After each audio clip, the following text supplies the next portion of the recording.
Bien, ahí empezó a grabar. Entonces, les comento tan solo la estructura para que nos situemos bien en el tema en el que estamos. Estamos analizando el contenido del derecho civil, las materias que regula el derecho civil, que son las que ustedes ven en la pantalla. La teoría de la personalidad ya le dimos el primer vistazo. La teoría de los bienes, que tiene que ver con los derechos reales, también ya lo vimos.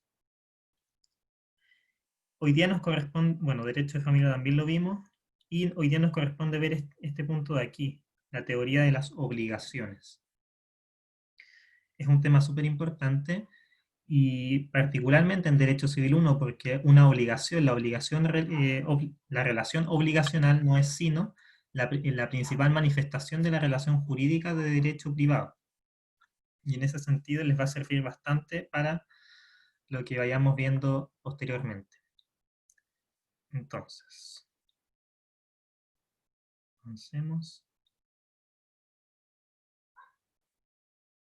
Ya. Entonces, las sesiones pasadas lo que estuvimos viendo fue un paralelo entre los derechos reales y los derechos personales. De los derechos reales arrancaban todos aquellos principios y reglas que estaban vinculadas con los bienes y con las cosas. Y de los derechos personales, en cambio, arranca todo lo vinculado con las obligaciones o créditos. Entonces, a propósito de la teoría de las obligaciones, lo que se estudia es la noción de obligación, qué significa una obligación. En segundo lugar, se estudian los tipos de obligaciones, las diversas clasificaciones de obligaciones, los modos de adquirir las obligaciones, porque las obligaciones tienen ciertas fuentes, formas en que yo puedo contraer una obligación legítimamente y otras formas en donde no se puede contraer obligación porque falta esa fuente de la obligación. Y también se estudia, por cierto, los modos de extinguir las obligaciones. Entonces vamos viendo uno por uno estas temáticas. En primer lugar, en cuanto a la noción de obligación, ¿qué significa una obligación? La obligación la vamos a definir como un vínculo jurídico entre personas determinadas, un vínculo jurídico entre personas determinadas, en virtud de la cual una de ellas, llamada deudor, se encuentra en la necesidad jurídica, en la necesidad de efectuar en favor del otro, llamado acreedor, una prestación de dar, hacer o no hacer alguna cosa.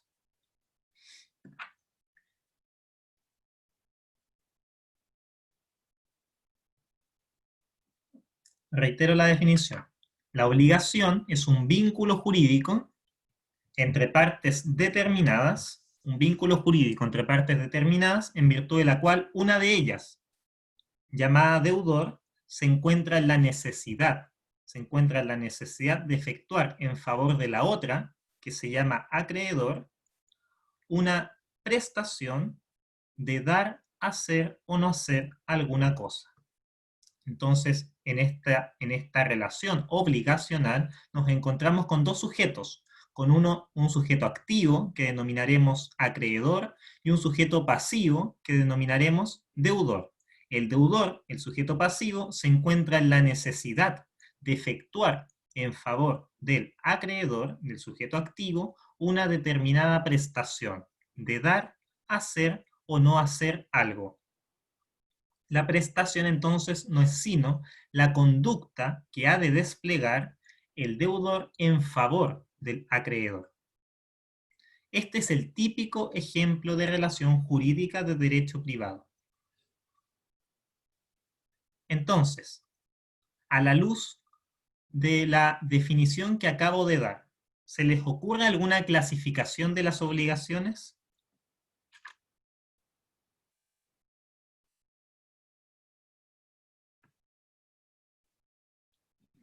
Podría ser como que hay obligaciones de hacer y otras de no hacer cosas. Exactamente, muy bien Juan Pablo. Existen obligaciones de dar en primer lugar, otras obligaciones de hacer y otras obligaciones de no hacer. Esa es una de las principales clasificaciones de las obligaciones. Fíjense. Y ahora vamos viendo una por una. La obligación de dar es aquella obligación en donde se impone al deudor, es una obligación en donde se impone al deudor el deber de traspasar el dominio de una cosa al acreedor. Es aquella obligación en donde se le impone al deudor traspasar el dominio de una cosa al acreedor. O, al menos, transferir o constituir la posesión pacífica de la cosa al acreedor. Entonces hay dos posibilidades. Una opción es que el deudor le transfiera el dominio al acreedor, y otra opción es que tan solo constituya posesión pacífica del bien al acreedor. ¿Cómo puede un deudor transferir el dominio de una cosa a un acreedor?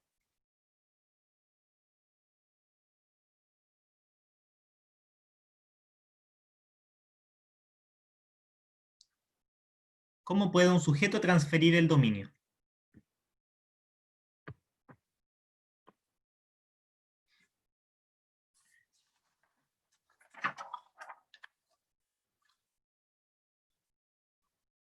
¿Alguien? Si yo celebro un contrato de compraventa con Antonia, el solo contrato, yo como vendedor y Antonia como compradora, ¿te transforma a ti, Antonia, en dueña del computador? Sí. El solo contrato, solamente suscribimos el contrato, tú me pagaste el precio. ¿Con eso tú ya eres dueña?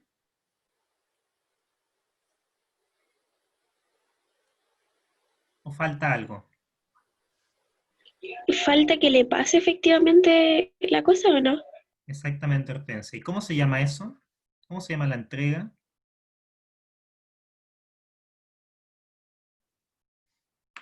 La tradición. La tradición, exactamente. Entonces, a través del puro contrato yo no puedo transferir el dominio, porque hemos dicho 1.000.000 de veces, el contrato no es fuente de derechos reales, sino que el contrato es fuente de derechos personales, es fuente de obligaciones. Y en ese sentido, lo que impone o lo que deriva del contrato es simplemente la obligación, por un lado, del comprador de pagar el precio y por otro lado, la obligación del vendedor de entregar la cosa, es decir, la obligación del vendedor de hacer la tradición de la cosa. ¿Ya? Entonces la obligación del vendedor y la obligación del comprador, tratándose del contrato de compra-venta, son obligaciones de dar, porque lo que hacen es transferir el dominio, o entrar en posesión pacífica del bien. Otros ejemplos de obligaciones de dar son el contrato de donación, en donde yo como donatario, como donante, puedo donar, digamos, a un donatario un determinado bien. El contrato de hipoteca también es un ejemplo de obligaciones de dar. Y el contrato de prenda, tratándose ahora de bienes muebles. Ya, esas son entonces las obligaciones de dar. Son aquellas que imponen el deber al deudor de traspasar el dominio de una cosa o de constituir la posesión pacífica del bien. Por otro lado, tenemos las obligaciones de hacer. Las obligaciones de hacer es aquella obligación que va a imponer al deudor, aquella obligación que impone al deudor desplegar una conducta distinta a la de las obligaciones de dar en favor del acreedor. Impone al deudor desplegar una conducta distinta a la de traspasar el dominio o distinta a la de constituir posesión pacífica del bien en favor del acreedor. Insisto, una conducta distinta a la de las obligaciones de dar. Por ejemplo, yo celebro un contrato de construcción con Diego. Yo tengo una casa y le digo a Diego, mira, tú como constructor te voy a pagar 1.000.000 de pesos y tú me haces, digamos, una pieza adicional en mi casa. En ese caso, yo le pago el dinero y Diego me tiene que construir esa pieza adicional en mi casa. Esa obligación que surge a Diego es una obligación de hacer, porque él no me está constituyendo, no me está entregando el dominio de un bien, sino que lo que está haciendo es una conducta distinta, está realizando una conducta diversa. Esa conducta diversa consistente en construir una habitación adicional en mi casa. Es una obligación de hacer, tiene que realizar una conducta en favor de el acreedor.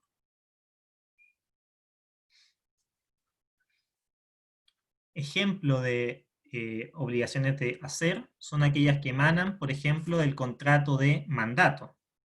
El contrato de mandato, en donde el mandante obliga, el mandatario se obliga en favor del mandatario a realizar una determinada actuación. El contrato de mandato típico es, demos un ejemplo. Yo, como mandante, mando a Hortensia, mandataria, a que realice una gestión. Por ejemplo, yo estoy fuera de Chile y celebro un contrato de mandato con Hortensia para que ella en marzo me pueda matricular en la universidad. Como yo no voy a estar en la como no voy a estar en Chile, no voy a estar en Santiago, le digo a ella que me haga ese trámite de matrícula en mi universidad. En ese sentido, entonces, ella se va a obligar a realizar una conducta distinta a de las obligaciones de dar, y en ese sentido tiene que tan solo ir a matricularme, porque yo le encomendé hacer una gestión, un trámite, y ella aceptó. Ese es un contrato de mandato.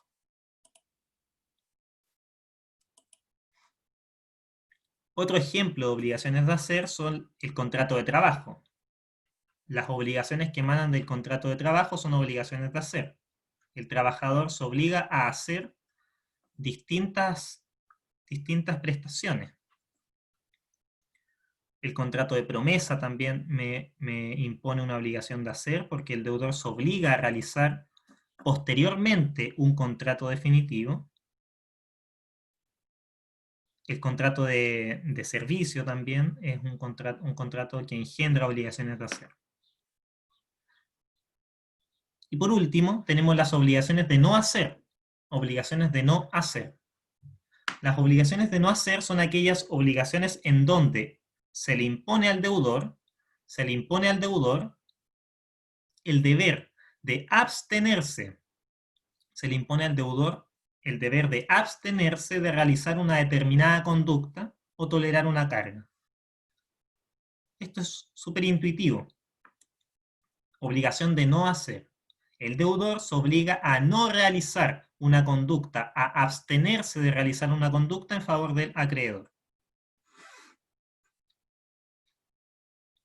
Por ejemplo, yo y Laura somos vecinos y celebro un contrato con Laura en virtud del cual nos obligamos ambos a no construir un segundo piso en nuestras casas, porque de ese modo le vamos a tapar el sol al otro. Entonces nos obligamos a no hacer un segundo piso, o a no levantar más alto la pandereta o lo que sea. Y en ese caso, suscribimos una obligación que nos impone la no realización de una conducta, la abstención de realizar una conducta. ¿Se entiende esta primera clasificación de las obligaciones? De hacer, de dar y de no hacer.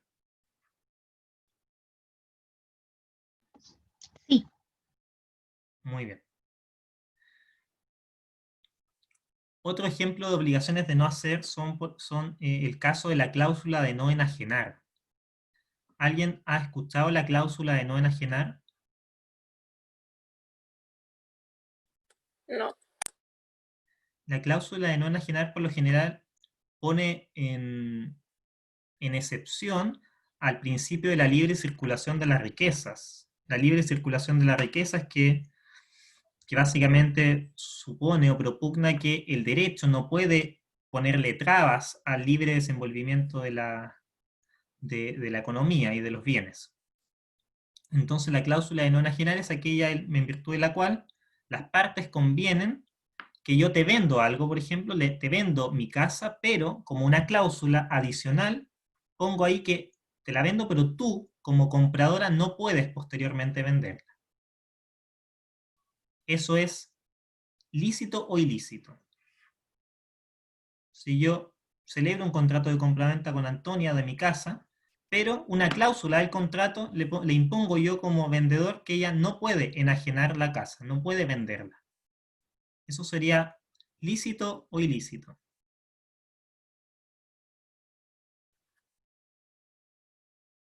¿Se puede o no se puede hacer?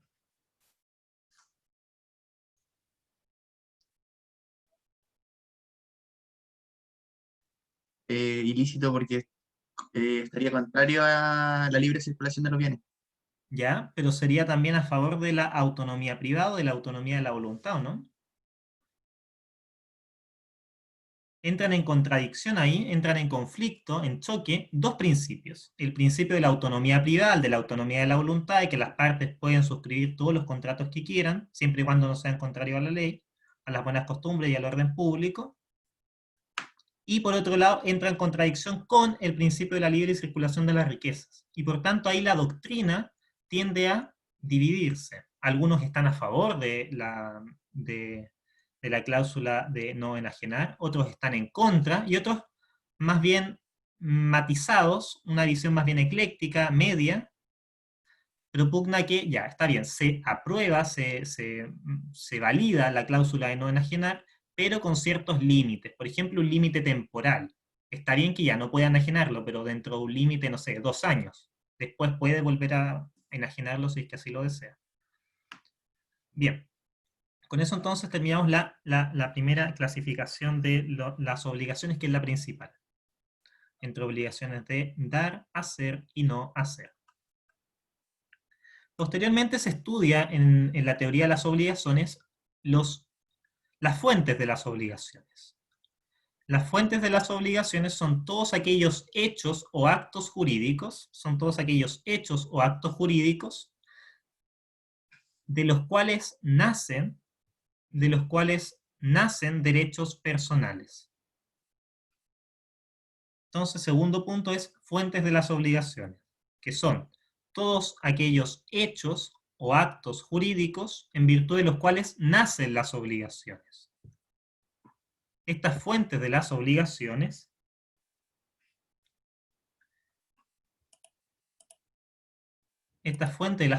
están reguladas entre los artículos, bueno, en el artículo 578 del Código Civil.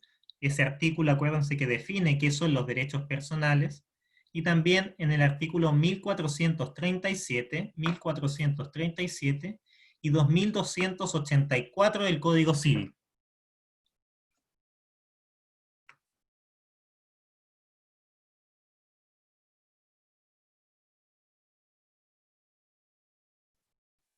Bien. Las fuentes de las obligaciones son clásicamente 5. La ley, el contrato, el cuasi-contrato, el delito y el cuasi-delito. La ley, el contrato, el cuasi-contrato, el delito y el cuasi-delito. La ley, bueno, ustedes saben qué es la ley, está definida en el artículo 1 del Código Civil, y me imagino que se lo saben de memoria. La ley es la declaración de la voluntad soberana que, manifestada en la forma prescrita por la Constitución, manda, prohíbe o permite. La ley es fuente inmediata y autónoma de las obligaciones. Puede ser fuente inmediata, como también puede ser fuente mediata. Puede imponerlo de forma autónoma o de forma indirecta. Por ejemplo, una obligación cuya fuente es la ley, son las obligaciones que existen entre padres e hijos.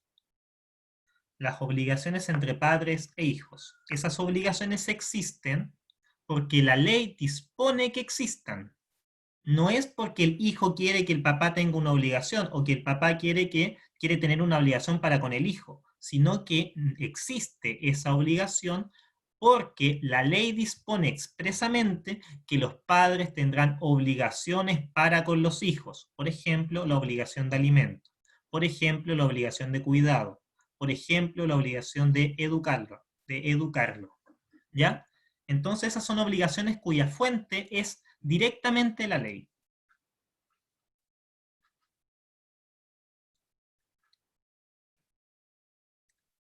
Esa es la primera fuente de las obligaciones, la ley. La segunda fuente de las obligaciones es el contrato. El contrato está definido en el artículo 1438 del Código Civil. 1438 del Código Civil.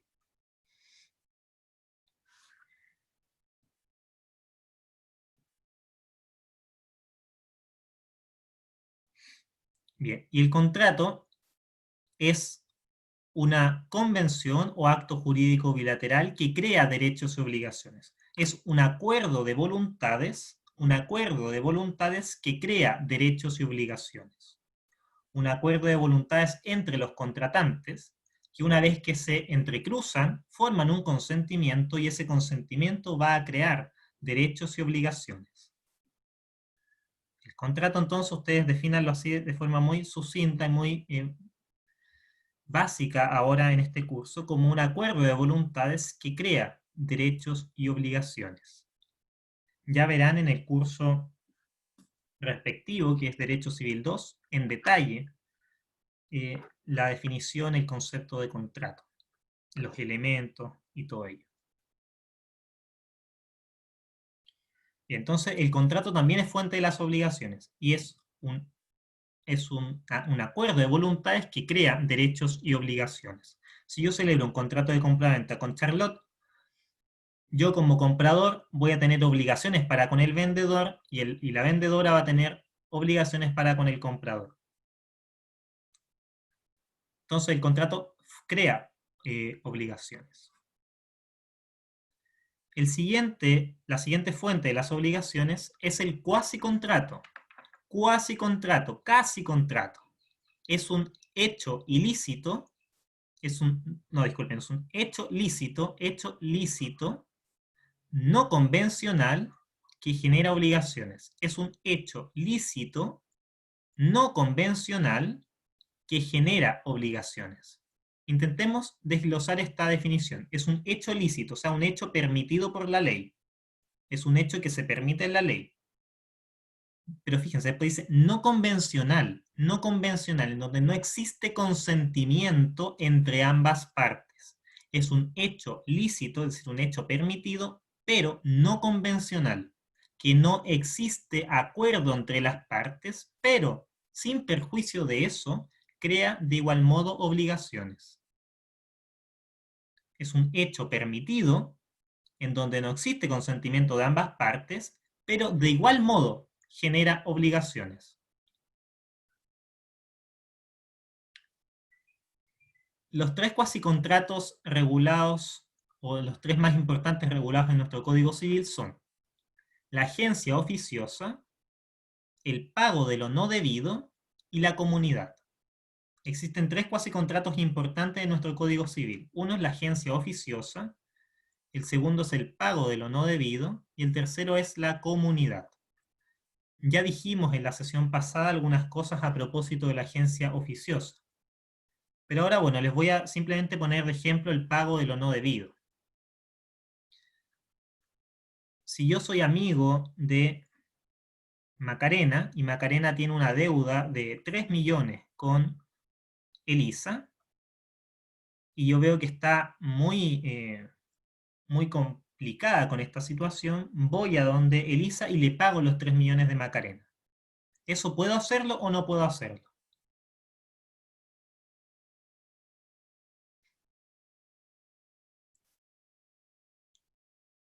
¿Puedo o no puedo? Yo soy simplemente un amigo de Macarena. No soy su papá, no soy su hijo, no sé, que no existe un vínculo directo ni jurídico entre nosotros. y yo tampoco le pregunté si quería que se lo pagase o no, yo simplemente fui y se lo pagué. En ¿Puedo ese o no? caso sí se podría, Claro, en virtud de porque la es autonomía convencional. privada, en virtud de la autonomía de la voluntad, puedo ir a pagárselo. Ahora, en ese caso, bueno, Macarena ya no tiene una deuda con Elisa porque ya se pagó ese débito, ya se pagó esos 3 millones, pero entre yo y Macarena surge una nueva obligación que es la de Macarena en función de que debe pagarme a mí ahora esos 3 millones. Se formó una nueva obligación. Esa obligación no tenía su consentimiento. No hay consentimiento, no hay contrato, sino que hay un cuasi contrato. No había consentimiento de ella, pero igualmente entre yo y ella, se formó una nueva obligación producto de este pago de lo no debido, porque yo no debía pagarlo, pero yo de buena fe lo pagué igualmente. Entonces ahora ella tiene que restituírmelo a mí, tiene que reembolsarme lo que yo pagué por ella. En ese caso, fíjense, no hay contrato, pero existe un cuasi contrato entre yo y Macarena en donde ella debe pagarme lo que yo pagué por ella, en virtud de este pago de lo no debido. ¿Se entiende?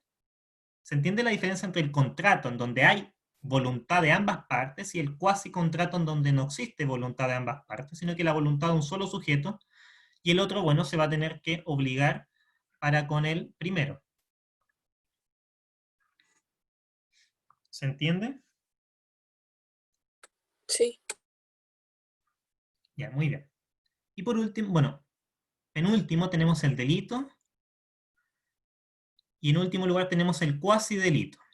A estos dos se les agrupa como los hechos ilícitos. Hechos ilícitos. Estos dos entonces son los hechos ilícitos.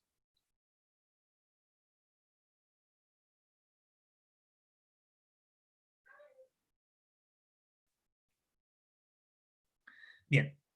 Son entonces delitos civiles porque cumplen con los requisitos de la responsabilidad civil. Son delitos civiles porque cumplen con los requisitos de la responsabilidad civil que veremos más adelante. Y por tanto, al cometerse un delito o un cuasi delito, va a surgir la obligación de reparar el daño causado. Va a surgir la obligación de reparar el daño causado. La gran diferencia entre el delito y el cuasi delito es que el delito se comete con dolo y el cuasi delito se comete con culpa. El dolo es la intención positiva de causar un daño. Es la intención positiva de causar un daño. Y la culpa es un actuar negligente, es un actuar descuidado. Entonces, un delito es aquel que se comete de adrede, se comete porque yo quiero hacerlo, ex profeso. En cambio, el cuasidelito lo cometí, bueno, porque estaba descuidado, porque fui negligente. Pero igualmente cometí un daño, igualmente generé un daño. Y por tanto, ha de ser reparado ese daño, en función del principio de la responsabilidad. ¿Se entiende? Sí. Ya. Bien, a continuación se estudian en esta teoría de las obligaciones los modos de extinguir las obligaciones. Los modos de extinguir las obligaciones. En virtud de las fuentes, estas obligaciones nacen, pero las obligaciones por regla general no son para toda la vida, no son perpetuas, sino que las obligaciones tienen que llegar en algún momento a término. Y las formas de poder extinguir las obligaciones están señaladas en la ley. En el artículo 1567 se enumeran las formas en virtud de las cuales se pueden extinguir las obligaciones. En el artículo 1567.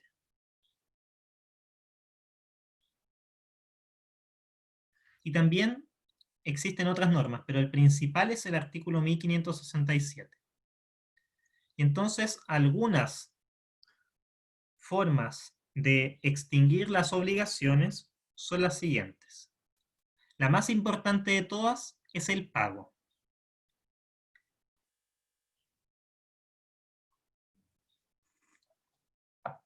La más importante de todas es el pago. El pago es la prestación de lo que se debe. Es la prestación de lo que se debe. Tratándose de un contrato de compra-venta entre yo y Manuel, supongamos, yo soy comprador y él es vendedor, el pago del comprador va a ser el pago del precio y el pago del vendedor va a ser la entrega de la cosa. Y de ese modo, se extingue la obligación del comprador de pagar el precio. Una vez que yo pago el precio, se extingue esa obligación. Y Manuel, en el momento en que me entrega la cosa, se extingue su obligación porque también pagó su obligación. ¿Se entiende?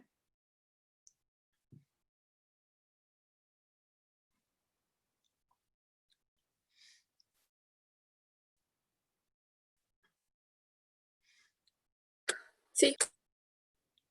Ya, el pago entonces no lo asocian solamente al dinero, sino que el pago es algo más general, es la prestación de lo que se debe.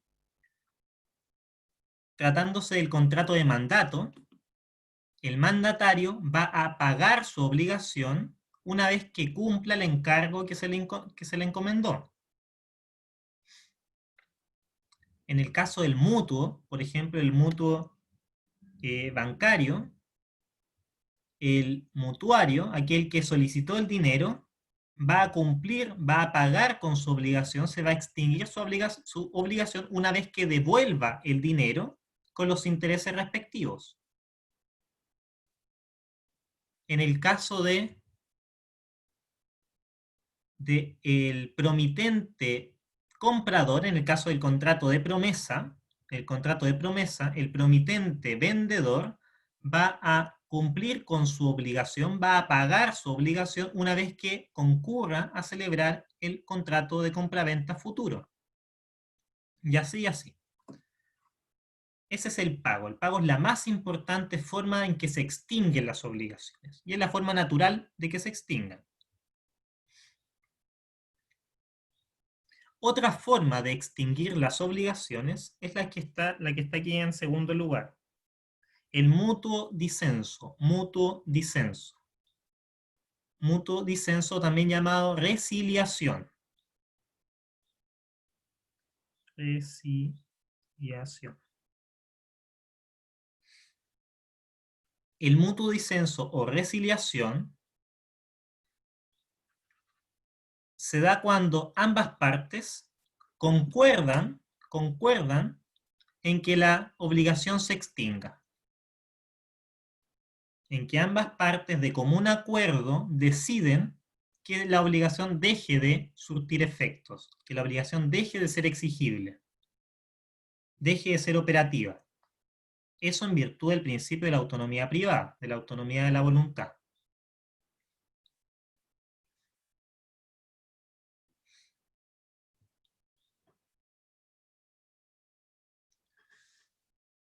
Entonces, de mutuo acuerdo, las partes también pueden determinar la extinción de las obligaciones. Entonces, ejemplos típicos, esto se los digo de aquí en adelante, ejemplos típicos de exámenes o de pruebas en Derecho Civil 1 es aquella que te solicita manifestaciones de la autonomía de la voluntad. Explíqueme manifestaciones en el Código Civil en donde se materializa el principio de la autonomía de la voluntad o autonomía privada. Y ahí ustedes tienen que ir recordando todas estas cuestiones. El tema de que el contrato, por ejemplo, es fuente de las obligaciones. El contrato, la voluntad de las personas, es fuente de las obligaciones. Eso ya es una manifestación del principio de la autonomía privada. Y de ese mismo modo, como las partes pueden generar obligaciones, las partes también pueden extinguir esas obligaciones a través del mutuo disenso. Esas son manifestaciones de la autonomía privada. Ya. Otra forma de extinguir las obligaciones es la nulidad. La nulidad. La nulidad es una sanción de invalidez que decreta un juez. un juez, si es que el acto tenía un vicio, el juez va a decretar que ese acto es inválido. Y como es inválido, ya no va a generar efectos, ya no va a generar consecuencias jurídicas y va a dejar de generar efectos jurídicos y ya no va a ser exigible. Se va a extinguir la obligación que existía. Otra forma de extinguir las obligaciones es a través de la prescripción extintiva o liberatoria. Prescripción extintiva o liberatoria, que se da cuando se cumple un plazo, se cumple el plazo que hacía exigible la obligación. Se cumple el plazo que hacía exigible la obligación. Entonces, una vez que ya transcurre mucho tiempo, ya no voy a poder hacer exigible esa obligación porque ya pasó el plazo, ya está prescrito. Y por tanto ya no voy a poder ir a donde el deudor y decirle cumple. Porque él me va a decir, no, yo ya estoy listo, yo ya operó la prescripción extintiva y por tanto ya no existe obligación entre nosotros. Después se van a dar cuenta, cuando estudien el curso de obligaciones en particular, que la prescripción en general no extingue las obligaciones propiamente tal, sino que extingue la acción que hace exigible la obligación. Pero la obligación subsiste en forma de obligación natural. Pero ese es un detalle que ustedes verán más adelante. Otra forma de extinguir las obligaciones es la imposibilidad de ejecución. La imposibilidad de ejecución que se puede dar, por ejemplo, producto de un caso fortuito. Producto de un caso fortuito. Un caso fortuito es el imprevisto imposible de resistir. Es el imprevisto imposible de resistir. Y está definido en esos términos en el artículo 45 del Código Civil.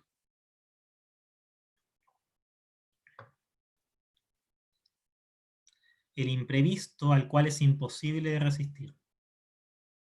Marcelo, disculpa. ¿Sí? En esa parte se podría dar como ejemplo la inaplicabilidad por inconstitucionalidad. ¿O nada que ver? Claro, o sea, es un ejemplo preciso y en principio podría ser si es que, por ejemplo, un contrato o una ley generó obligaciones, pero después esa ley que generó obligaciones se decreta con posterioridad inaplicable por ser inconstitucional, esas obligaciones que nacieron se extinguen. Ya, igual sería lo mismo, por ejemplo, si una cláusula clave del contrato resultara inconstitucional y al momento, por ejemplo, de ejercer la demanda contra una parte que no cumplió, se declara la inaplicabilidad constitucional porque en realidad el contrato a lo mejor no era válido porque esa cláusula no era válida. También sería de esa forma, ¿no? Claro, ahí hay que ser un poquito más preciso. Respecto de un contrato no se va a declarar la inaplicabilidad por inconstitucional o inconstitucionalidad, Ah, sino que respecto de un contrato se va a decretar la nulidad, porque había una cláusula que era inválida, y al ser inválida, el juez va a decir, este contrato es nulo, y como es nulo, no va a generar obligaciones, se extinguen todas las obligaciones que contenía este contrato. Pero la ya, lógica está bien, la lógica que estás realizando está muy bien, ya, gracias. de nada. Bien, estos son algunos de los modos de extinguir las obligaciones. ¿Existen otros? Sí. Por ejemplo, la novación, la confusión, la transacción, la remisión, la condición resolutoria tácita, la compensación, el plazo extintivo, la muerte. La muerte en algunos casos puede extinguir obligaciones, pero no todas. La muerte, de hecho, por regla general, no extingue obligaciones. Juan Pablo. Tiene la mano levantada. Tengo una duda entre o sea, esto tiene que ver un poco con la prueba que voy a tener en la tarde, ¿Ya? que tengo la duda entre ¿cuál es la diferencia entre la nulidad radical, que era como la que se origina por el mero ministerio de la ley, dice, lo que postula Corral, que es una nulidad de derecho, creo que se llama? No sé si maneja eso, que igual son como cosas que el profe da como acotaciones, porque siempre nos muestra varias posturas, pero no sé si Creo sabes. que una compañera tuya también me hizo esa pregunta la sesión pasada, y yo desconozco esas categorías de nulidad, no recuerdo ni siquiera el nombre. Yo conozco categorías de nulidad, que son nulidad absoluta y nulidad relativa. Y la nulidad como sanción se contrapone a otra sanción que es la inexistencia, que es la que plantea esa teoría de la inexistencia. Algunos dicen que frente a la falta de requisitos de existencia de un acto, la sanción va a ser la inexistencia, es decir, el contrato nunca existió, se va a tener como que nunca existió. En cambio, otros postulan que la inexistencia en realidad nuestro código no la recoge y procede la sanción de la nulidad. Es decir, que el contrato existió, pero es un contrato nulo y por tanto hay que retrotraer todos los efectos hacia el pasado. La nulidad absoluta y la nulidad relativa tienen los mismos efectos, es decir, ambos contratos que se declaran nulos o nulo absolutamente o nulo relativamente, va a retrotraer sus efectos hacia el pasado. Pero la gran diferencia va respecto a las causales que hacen procedente, por un lado, la nulidad absoluta y las causales que hacen procedente la nulidad relativa y también los plazos de prescripción de las acciones. Tratándose de la nulidad absoluta, por ser más grave, los plazos de prescripción son más amplios y tratándose de la prescripción relativa, los plazos son más breves. La prescripción relativa que también se llama rescisión. Pero esa categoría en particular que tú me mencionas, yo no la desconozco, para serte sincero. Ah, ya, gracias de todos modos. De nada. Bien. Entonces, estos son los modos de extinguir las obligaciones. Y con ello, entonces, terminamos esta primera parte de la teoría de las obligaciones. Lo que corresponde seguir viendo es el tema de la responsabilidad civil. ¿Ya? Pero esto lo vamos a dejar ya para la próxima sesión. La responsabilidad civil es muy importante porque, en primer lugar, la vamos a ver todos los días y en cada momento en la vida cotidiana, que básicamente es un juicio de imputación a un sujeto por haber cometido un daño. Y como cometió un daño, tiene que repararlo. Pero no todo daño es reparable, sino que tan solo aquel daño que se haya cometido cumpliéndose otros requisitos. Otros requisitos que son básicamente la conducta voluntaria, la capacidad, la imputabilidad, que puede ser culpa o dolo, el daño y la causalidad. Entonces, cumpliéndose estos 5 requisitos, va a surgir la obligación de reparar el daño causado. ¿Esta materia ustedes la han visto en clases o aún no?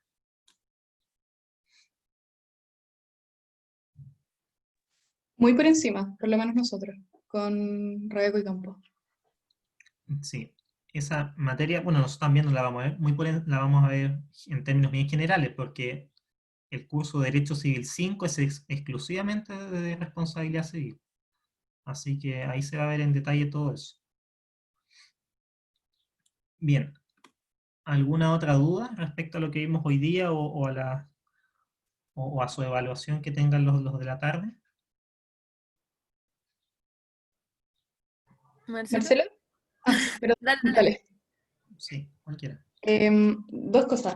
Primero, es que lo que preguntaba Juan Pablo, sí, es lo mismo que te pregunté la semana pasada, y lo resolví, así que si quieres, Ah, ya. pero al final era que son distintas posiciones en torno al artículo 10 del código, y lo que pasa es que lo que hablaba el profe de la nulidad radical y no radical, era al final que la nulidad se presentaba, pero de manera radical, no es que fuera una nulidad llamada como nulidad radical. Y eso eran como posiciones de distintos autores. Por ejemplo, la nulidad absoluta se presentaba de manera radical, o sea que el acto al final nunca producía efecto, o sino que se producía como una nulidad absoluta, pero no tan radical, y si no como una nulidad ni absoluta ni relativa, que era lo que postulaba Corral de la nulidad autónoma, o sea, de pleno derecho, o sea, que como que se ejecuta de manera originaria. Eso es lo que decía como Muy el bien. profe, que eran distintas posiciones. Y lo otro que te iba a preguntar, que respecto a los tipos de derechos subjetivos, hay derechos subjetivos que son puros y simples y los otros que están como sujetos a modalidad. o sea, como a ciertas condiciones, ¿o no? Sí, exactamente. Ya, y esos son los que de repente como que generan expectativas de derecho, o nada que ver. Sí, claro, puede generar una expectativa de derecho. Ya, y esa Porque, expectativa perdón. no, sigue. Es que esa expectativa se supone que está como amparada por el ordenamiento jurídico, pero no, aún así como que no crea derecho puro y duro. Entonces, mi pregunta es como, ¿qué pasa si se crea una ley que tenga efecto retroactivo y ese efecto retroactivo como que tenga como alguna incidencia sobre esta expectativa de derecho? ¿Como que igual influye? ¿O es un caso demasiado, demasiado particular que nunca pasa? Sí, podría ser. ¿Ah? Vamos desde el comienzo. Ya, los actos, sí, efectivamente, pueden ser puros y simples, es decir, que no están sujetos a modalidad. Se perfeccionan por el solo consentimiento, supongamos, de las partes.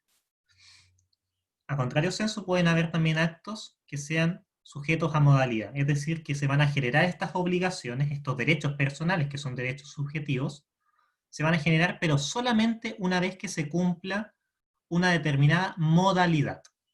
Las modalidades pueden ser condición, plazo o modo. Condición, plazo o modo.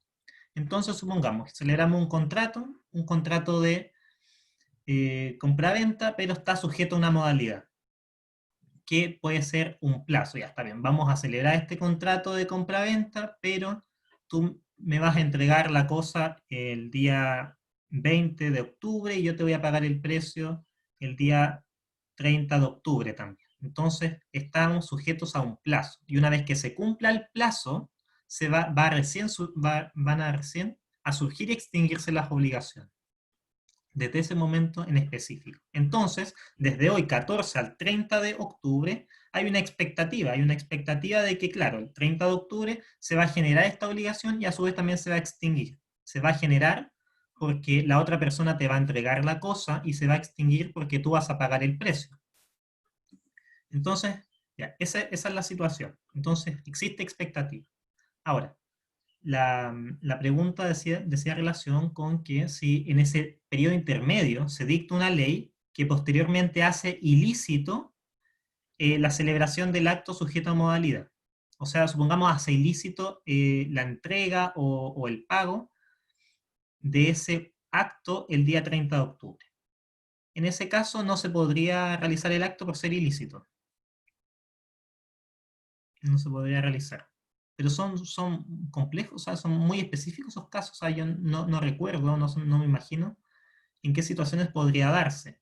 Quizás a propósito del contrato de promesa de compraventa. Celebramos en primer lugar un contrato de promesa de compraventa, supongamos de unos fundos en el sur, en la región de la Araucanía.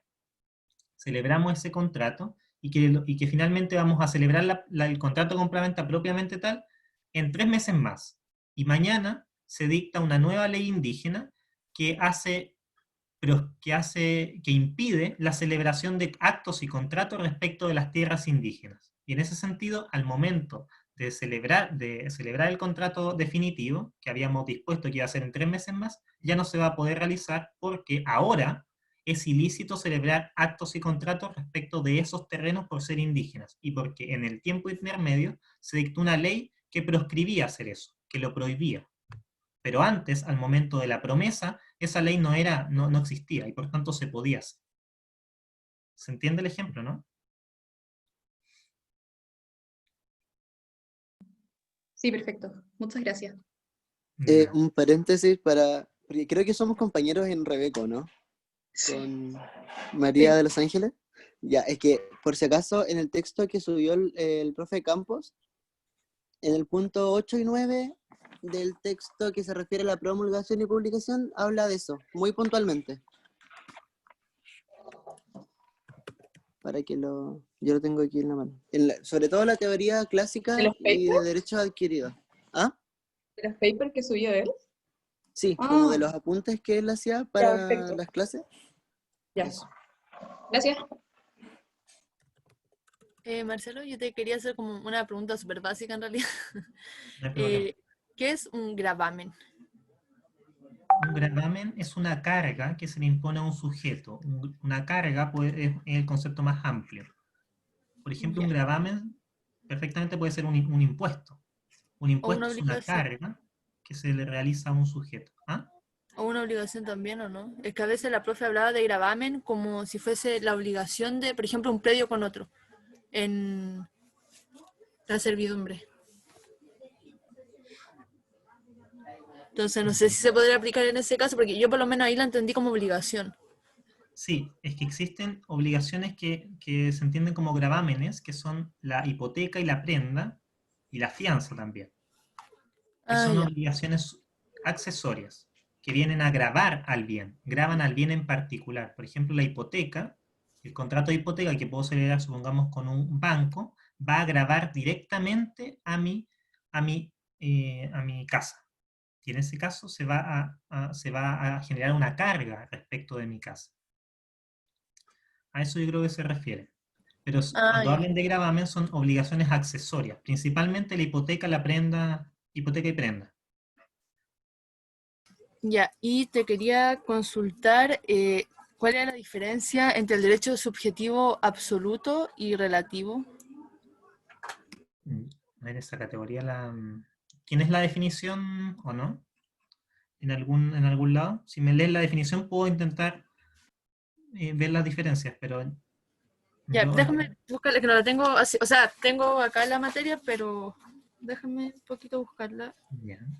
Y por mientras, una casación. Lo Lo último que, no te escuché bien. una casación. ¿Qué ¿Ya? es lo que es una casación? Ya. Porque acá tengo que la casación en el fondo es un recurso procesal que permite enmendar una sentencia, siempre que se haya pronunciado con infracción de la ley y esta infracción haya influido sustancialmente en el dispositivo de la sentencia. Ya, sí, exactamente. Mira, aquí acabo de encontrar la cuestión del derecho absoluto y relativo. Te voy a leer lo que dice la definición. Derecho subjetivo relativo. Relativo a otra persona. Se hace valer ante otra persona o una persona concretamente identificada. Entonces, un derecho subjetivo relativo es aquel que yo realizo con otro sujeto absolutamente determinado. Por ejemplo, un contrato de compraventa entre tú y yo. Ahí se generan derechos subjetivos recíprocos entre dos personas absolutamente determinadas. En Ya. cambio, el derecho subjetivo absoluto es aquel que se hace valer ante todas las personas que integran la sociedad. Se hace valer en contra de todas las personas que integran una sociedad. Entonces ya no existen dos partes absolutamente determinadas. Una parte está determinada y la otra parte no, que se da en el caso de la relación jurídica de los derechos reales. Si yo tengo propiedad por sobre mi casa, yo soy el acreedor, yo soy el sujeto activo, y el sujeto pasivo es la comunidad toda, es la sociedad toda que ha de respetar mi derecho de propiedad por sobre mi casa. Entonces, el derecho real y el derecho personal nacen del derecho subjetivo, relativo y absoluto. Exactamente. Ah, ya, El derecho personal es un derecho subjetivo relativo y el derecho real es un derecho subjetivo absoluto. ya. Ahí me quedó muy claro, gracias. De nada. Y la otra pregunta era lo de la casación, ¿no? Sí. Ya. La casación es un recurso procesal que busca impugnar una sentencia, busca impugnar una resolución judicial, porque esta resolución judicial adolece de un vicio de nulidad, un vicio que invalida esta sentencia. Eso es Ah, lo que hace el recurso de casación. Invalida una sentencia que poseía vicios de procedimiento. ¿y cuál podría ser como un ejemplo de eso? Supongamos, tenemos una sentencia de segunda instancia que la dictó una corte de apelaciones y que omitió un trámite esencial en el procedimiento. Un trámite esencial es que, por ejemplo, se haya dictado sin escuchar a una contraparte, sin haber escuchado al demandado. Entonces dictó la sentencia pero sin escuchar al demandado. Entonces el demandado puede ir y decir, yo no estuve aquí en el juicio, entonces ¿cómo dictó la sentencia? Y en ese caso, ese demandado puede ir a solicitar la casación. Otro ejemplo más claro quizá, es que yo le solicito al tribunal una indemnización a otro sujeto de 100 millones. 100 millones de pesos por daño emergente, o por indemnización de perjuicio. Y el tribunal no me concede 100 millones, sino que me concede 300 millones. Entonces ahí la parte agraviada, que es el demandado, va a decir, espérese tribunal, usted está concediendo más de lo que le pidieron, está concediendo mucho más de lo que le pidieron, usted tiene que circunscribirse, tiene que limitarse a lo que específicamente le solicitaron, y le solicitaron 100 millones, entonces usted está excediendo, se está dándole 200 millones adicionales. Eso es un vicio, eso es un vicio de ultra petita. Usted está entregando más allá de lo pedido. Entonces ahí ese sujeto, el demandado, puede casar, así se denomina, casar esa sentencia ante la Corte Suprema para que la declare nula y la Corte Suprema redacta una sentencia de reemplazo. ¿Se entiende? Sí, ahí sí, muchísimas gracias. De nada. ¿Alguien más? Sí, igual tengo más dudas. Por ejemplo, en el caso de, al menos en nuestra clase con Rebeco y Campos, se vio mucho que para ejemplificar ciertas categorías de derechos subjetivos, se nombraba, no sé, ponte tú, entre patrimonial y extrapatrimonial, se decía, no sé, los reales y los, no sé, ponte tú, reales y personales son patrimoniales, Sí. y los de familia y de la personalidad son extrapatrimoniales. Sí. Pero en ese sentido, los reales, personales, de la personalidad y de familia están como al mismo nivel, son como, los cuatro son grandes clasificaciones, o el derecho de familia, por ejemplo, es como algo más específico. Son categorías, simplemente, pero todos son derechos subjetivos a la vez. Ya vamos a intentar hacer toda esa distinción.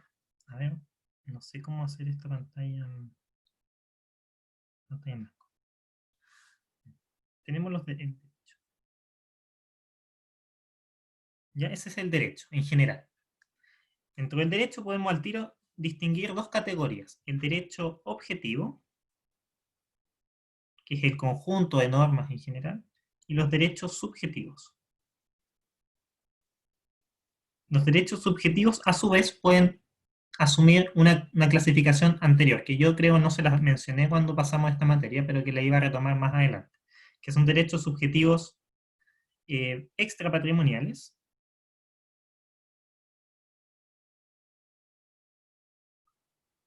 y derechos subjetivos patrimoniales.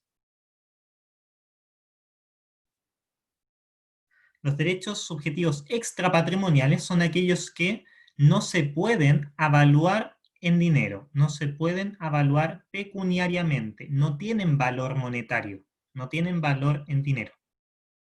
Los derechos extrapatrimoniales son, como tú dijiste, los derechos de personalidad, los derechos de familia, los derechos personalísimos, etc.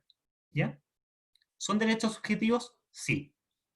Y los derechos subjetivos patrimoniales son los derechos personales y los derechos reales. Del 578 y del 577 del Código Civil. Los derechos subjetivos personales son derechos relativos, son derechos subjetivos relativos, porque van en vinculación con un sujeto en particular, son sujetos determinados, y los derechos subjetivos patrimoniales reales son absolutos porque se hacen exigibles respecto de la comunidad toda. Esta es la categoría que me estabas mencionando, ¿no? Ah, ya, sí. Ahora entiendo. Es que a mí desde persona lega, me sonaba como el derecho de familia algo mucho más específico. Como que sentía que los derechos reales o personales eran como una categoría superior a los de familia, pero ya entendí que no hay que verse desde así como cuáles son más importantes, cuáles son superiores, inferiores, no, si son todos derechos subjetivos. Los derechos de familia son los que uno tiene respecto de los padres, respecto del matrimonio, supongamos.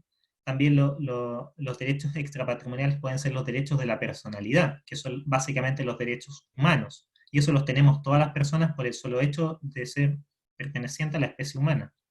Así que son todos derechos subjetivos. Subjetivos viene de que son del sujeto, son derechos que son pertenecientes o son de titularidad de los sujetos, de ahí viene subjetivo, de subjetividad, de individualidad, de sujeto, de individuo. ¿Ya? A eso se refiere con derecho subjetivo. Y tanto los derechos subjetivos extrapatrimoniales o patrimoniales puede contraerlos o puede ser titular el sujeto. De ahí viene. ¿Alguna otra pregunta? Marcelo, ¿Sí? respecto a los abusos del derecho que se dan, hay derechos que pueden ser nunca como abusados, por ejemplo, como los derechos de la personalidad, son como que no pueden ser considerados como derechos que se puedan como abusar. El abuso del derecho es un principio del derecho civil que dice que está bien, los sujetos tienen propiedad por sobre sus cosas y por sobre sus derechos y tienen que usarlos siempre, no atentando en contra del interés social, del interés general. En ese sentido, si yo tengo derechos y abuso de ellos, los utilizo con una finalidad antisocial, estaremos en presencia de esta figura y se va a tener que reprimir. Ahora, los derechos de personalidad, que como dije son básicamente los derechos humanos, me cuesta entender o me cuesta imaginar supuestos en donde se pueda abusar. Yo no sé si puedo abusar de mi derecho a la vida, de mi derecho a la honra, de mi derecho a la, no sé, a la igualdad de trato. Quizás son supuestos de difícil configuración de la figura del abuso del derecho. El abuso del derecho principalmente se utiliza a efectos de los derechos reales, principalmente el derecho de dominio. Sobre el derecho de dominio está bien, yo tengo dominio sobre las cosas, tengo propiedad, tengo la disposición respecto de esa cosa, pero no puedo utilizarla bajo una lógica antisocial. Tengo que usarla siempre dentro de una lógica de razonabilidad. En ese sentido, yo decantaría más bien por utilizar esa figura exclusivamente respecto de los derechos subjetivos patrimoniales, y en particular de los derechos reales. Perfecto, muchas gracias. De nada. Marcelo, como una definición de los derechos reales, podríamos decir que son todos los derechos especificados por el legislador, que todos tienen el deber de, o sea, porque son los derechos en los que nosotros tenemos dominio, que tenemos derechos sobre ellos, y que todos tienen el deber de respetar, ¿o no? Sí, eso último es correcto. El derecho de dominio es el principal derecho real, pero no es el único. Derecho real se define como aquel derecho que yo ejerzo directamente sobre las cosas. Lo ejerzo directamente sobre las cosas. Así, por ejemplo, el derecho de dominio me da la facultad de usar, gozar y disponer una cosa en específico. Pero también existen otros derechos reales, como es el derecho de usufructo. Derecho de usufructo sobre este celular. Yo puedo usar y gozar este celular y ejerzo ese derecho de usufructo directamente sobre la cosa. Entonces, no confundir derecho real exclusivamente con derecho de dominio.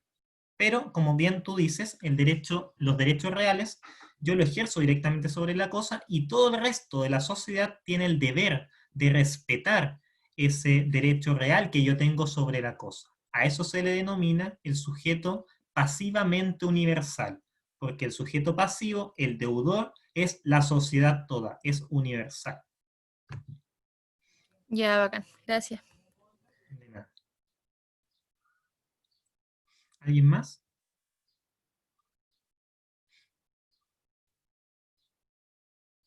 Bien, si no hay más preguntas, entonces lo dejamos hasta acá. La próxima sesión vamos a comenzar a ver la responsabilidad civil, que es un tema fundamental y además es muy entretenido. Así que eso, que les vaya bien a los que tienen su prueba ahora más tarde y eso. Nos vemos la próxima semana. Buena suerte. Chao, Marcelo, gracias. Chao, gracias. Gracias. Chao, chao.